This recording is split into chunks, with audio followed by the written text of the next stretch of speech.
जब मैं इस भाषण के बारे में सोच रहा था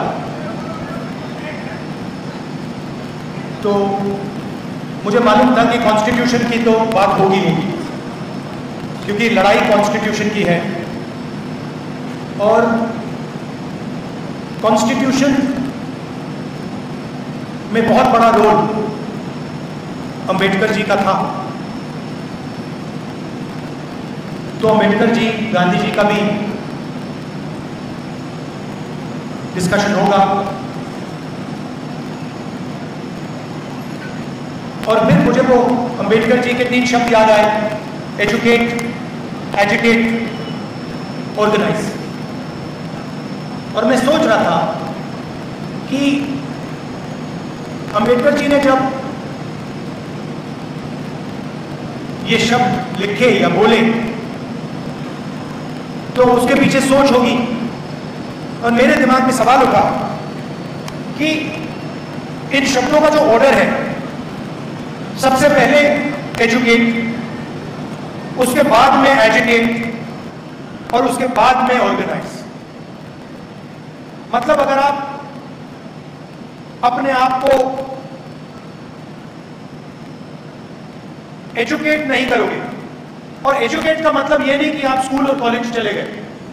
एजुकेट का मतलब कि आप सिचुएशन को अच्छी तरह समझ रहे हो, जो आपके चारों तरफ हो रहा है उसको आप अच्छी तरह समझ रहे हो, जो फोर्सेस चल रही हैं, जो शक्तियां घूम रही हैं उनको आप अच्छी तरह समझ रहे हो। मतलब यू आर ऑब्जर्विंग एक्यूरेटली कह दो उसको।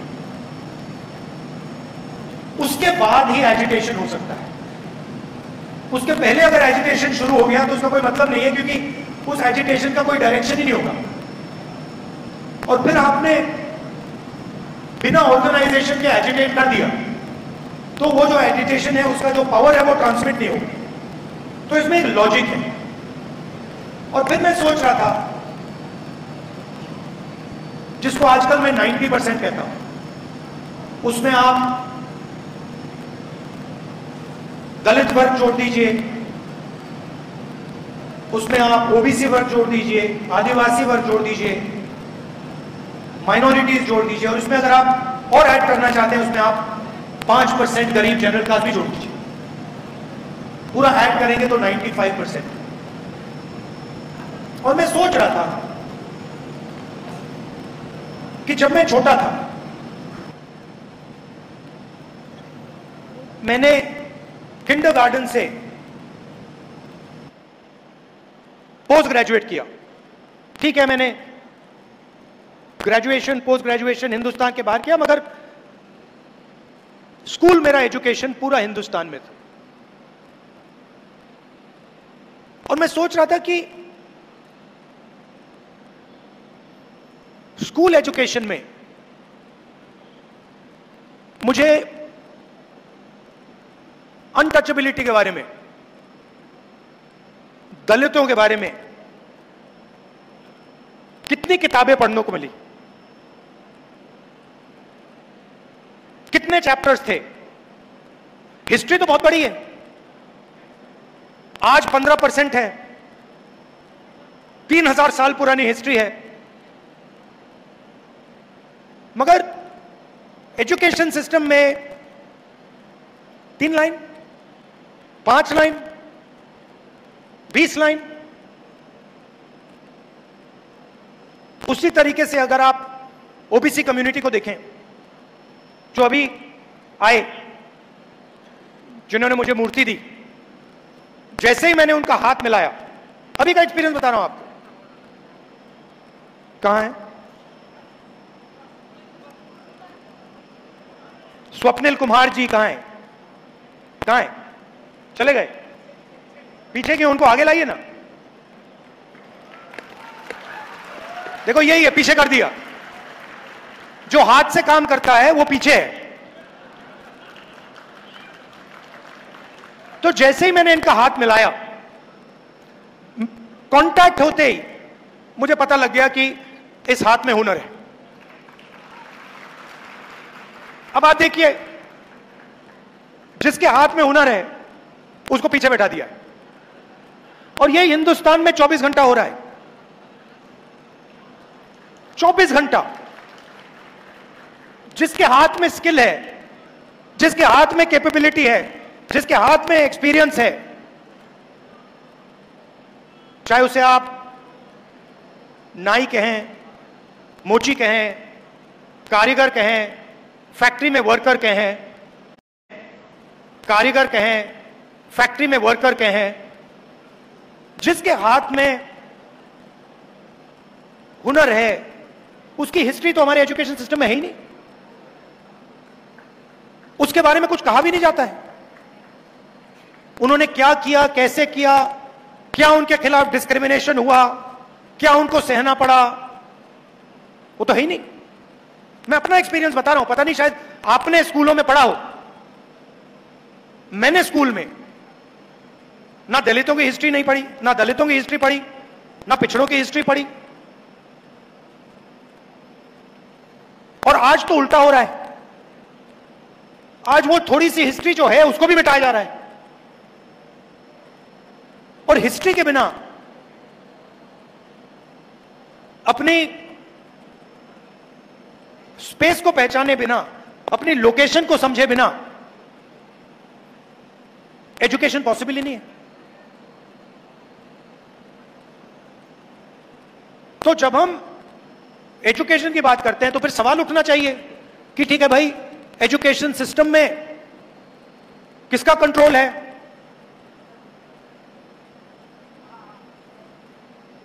आप एजुकेशन सिस्टम को देखिए, आज पूरा का पूरा प्राइवेटाइज हो रहा है। गरीब बच्चे को डॉक्टर बनना हो, लॉयर बनना हो, ठीक है, वो सपना देख सकता है।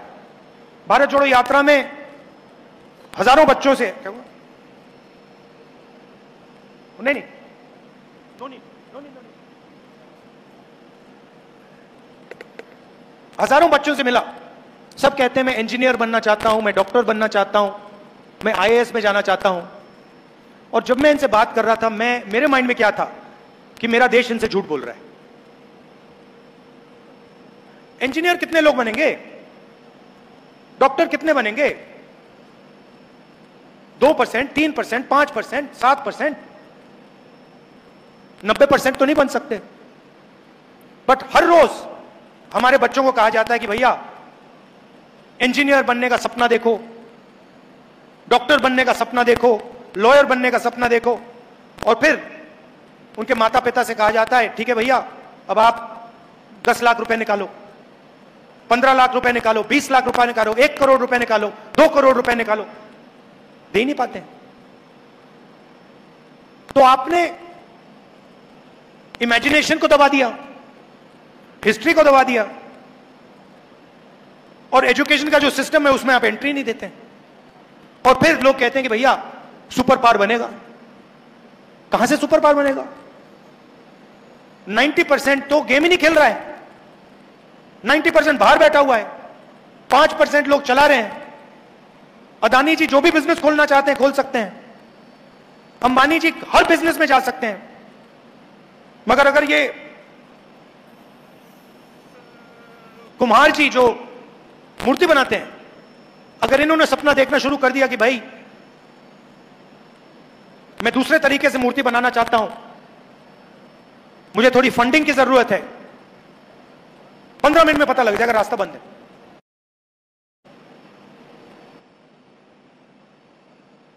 और एक तरफ से बंद नहीं है। मैंने पार्लियामेंट में बोला था, मैंने चक्रव्यूह की बात की थी, वो बड़ी इंटरेस्टिंग बात निकली। चक्रव्यूह का दूसरा नाम पद्मव्यूह है, मतलब वो लोटस फॉर्मेशन है। अभिमन्यु को लोटस फॉर्मेशन ने मारा था। नॉर्मली उसको चक्रव्यूह कहा जाता है, वो पद्मव्यूह है, पद्म लोटस के शेप में है। और उसको भी 6 लोग चलाते थे। आज भी वही चक्रव्यूह है, पद्मव्यूह है, उसी को 6 लोग चला रहे हैं। और जो भी रास्ते थे, 90% के जो भी रास्ते थे, एक के बाद एक सिस्टमैटिकली बंद किए जा रहे हैं। हिस्ट्री बदली जा रही है। आप अगर आज किसी आरएसएस के वाइस चांसलर से पूछो भाई हिंदुस्तान में अनटचेबिलिटी जैसी चीज थी, वो आपको कहेगा कभी नहीं थी।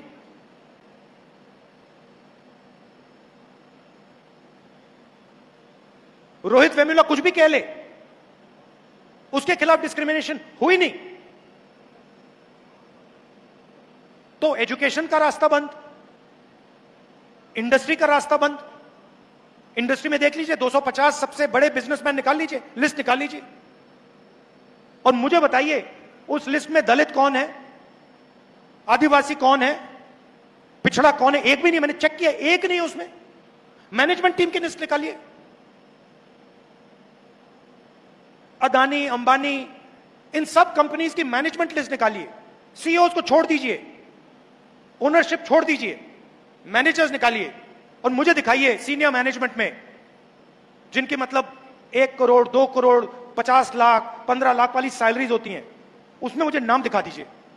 एक नाम दलित का दिखा दीजिए, एक आदिवासी का दिखा दीजिए, एक पिछड़े वर्ग के व्यक्ति का दिखा दीजिए, नहीं मिलेगा। मीडिया की बात की मैंने, इनसे पूछिए, इनके मालिकों की लिस्ट निकालिए, 90% में से इनको एक नहीं, आपको एक नहीं मिलेगा।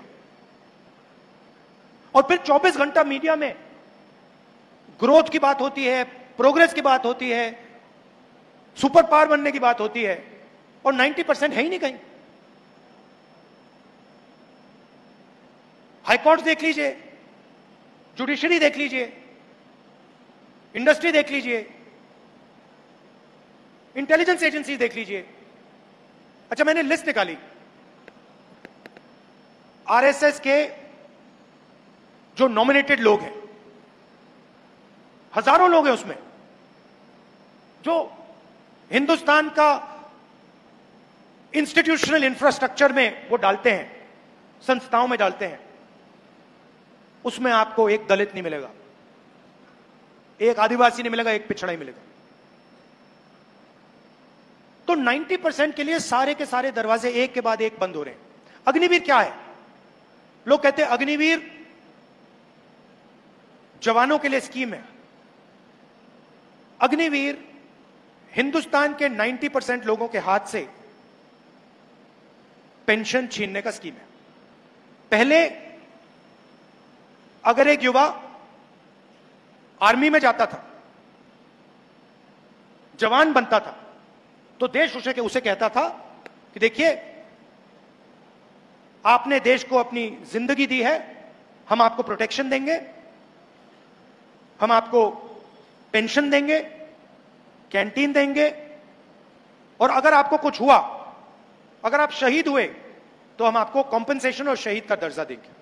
यह कमिटमेंट था हिंदुस्तान की सरकार का, और उसमें ज्यादा से ज्यादा 90% लोग हैं।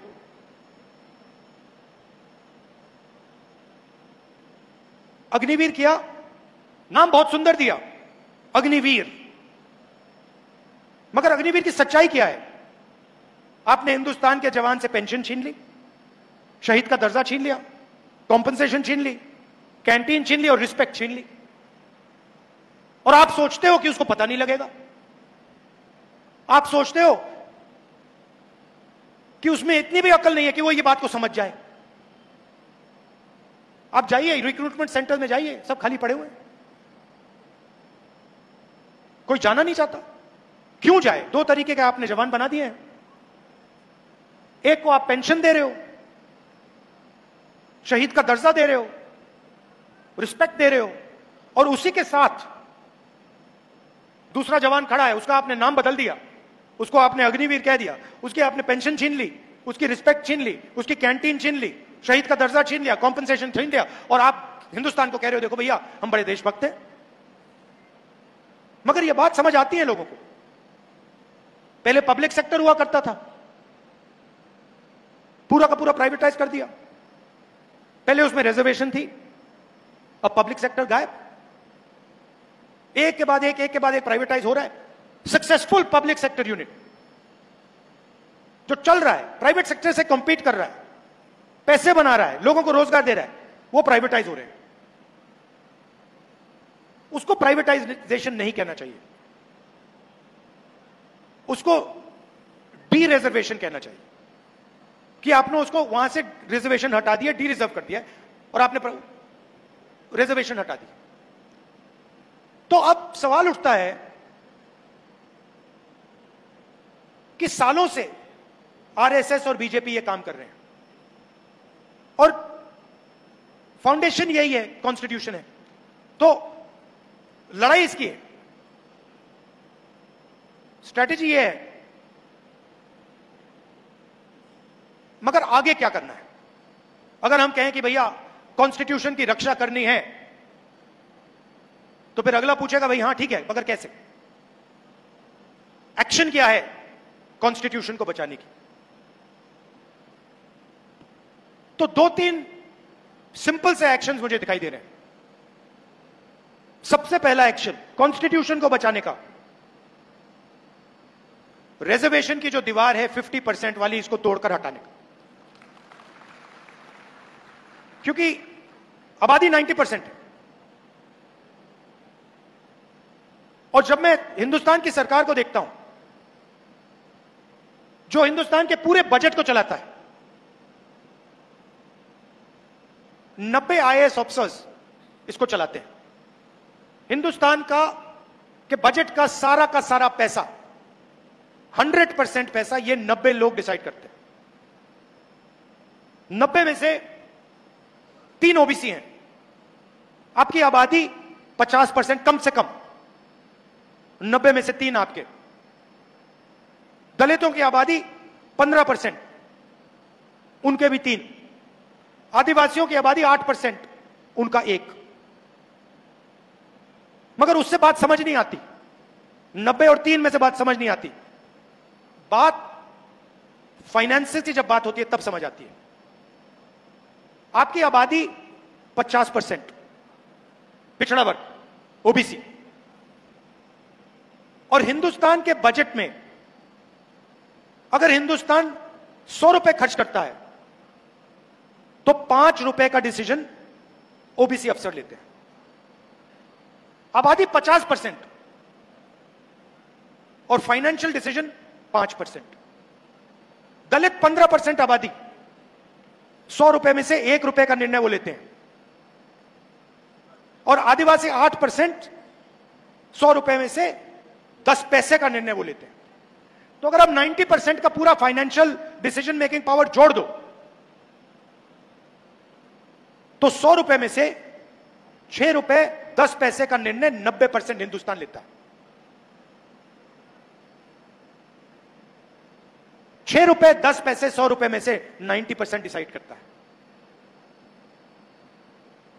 तो दो चीजें तो बिल्कुल साफ है और मैंने पार्लियामेंट में कह दी है, और वो शुरुआत है। पहला कदम ये जो बैरियर है 50% का, इसको कांग्रेस पार्टी और इंडिया गठबंधन लोकसभा राज्यसभा में बदलेगा। और हम मतलब ऐसे वायदे नहीं करते हैं, आप जानते हो, जब हम कुछ कहते हैं हम करके दिखाते हैं। ये हमारा रेप्यूटेशन है। हमने कहा कन्याकुमारी से शुरू होगी, कश्मीर में बंद होगा, खत्म होगी, कन्याकुमारी से कश्मीर गए। तो पहला स्टेप, ये जो फॉल्स सीलिंग, आर्टिफिशियल सीलिंग लगा रखी है, इसको हटाना है। और दूसरा स्टेप, जिसको मैं क्रांतिकारी स्टेप कहता हूं, जाति जनगणना, कि यह पता लगाना है कि इस देश में पिछड़े वर्ग के लोग कितने हैं। आज कोई नहीं जानता। मैं कह रहा हूं 50% है, मगर लीगली कोई नहीं जानता।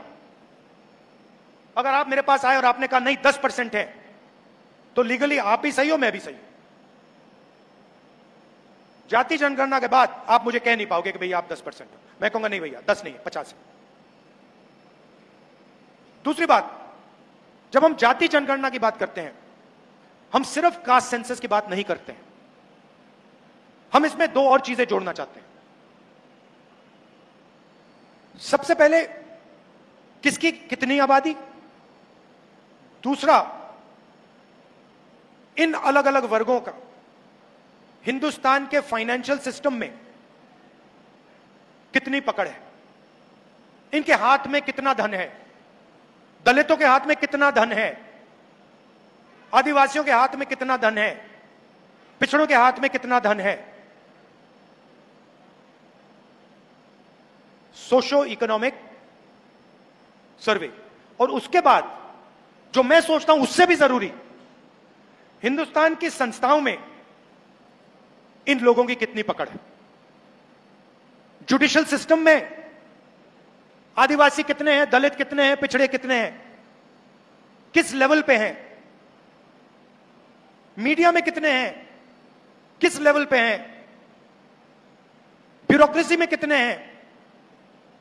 आईएएस ऑफिसर्स कहां कहां बैठे हैं, कौन कौन कहां है, कितना बजट कौन संभाल रहा है। एक प्रकार से जैसे किसी को चोट लगती है, हम कहते हैं भैया जाओ एक्सरे कराओ। अगर आपको चोट लगे और डॉक्टर ने कहा कि भैया एक्सरे कराओ, आप कभी मना करोगे? नहीं करोगे ना, कहोगे चोट लगी है एक्सरे करानी है। तो जाति जनगणना एक्सरे हिंदुस्तान का, हम उसके बारे में अभी कुछ कह नहीं रहे। हम पहले एक्सरे लेना चाहते हैं। हम जानते हैं कि चोट लगी है, हमें नहीं मालूम कि कंपाउंड फ्रैक्चर है, नॉर्मल फ्रैक्चर है, क्या है। हम जाति जनगणना इसलिए करना चाहते हैं, हम पता लगाना चाहते हैं कि एग्जैक्टली हो क्या रहा है। हमें पता लग रहा है कि दर्द है, वो दिख रहा है सबको। हम ये पता लगाना चाहते हैं कि इसका कारण क्या है। अब जैसे ही मैं जाति जनगणना की बात करता हूं, वैसे ही आरएसएस के लोग, बीजेपी के लोग सारे के सारे कहते हैं जाति जनगणना नहीं होना चाहिए। और मैं आपसे पूछना चाहता हूं, एक्सरे करवाने में क्या प्रॉब्लम है, सच्चाई निकालने में क्या प्रॉब्लम है आपको?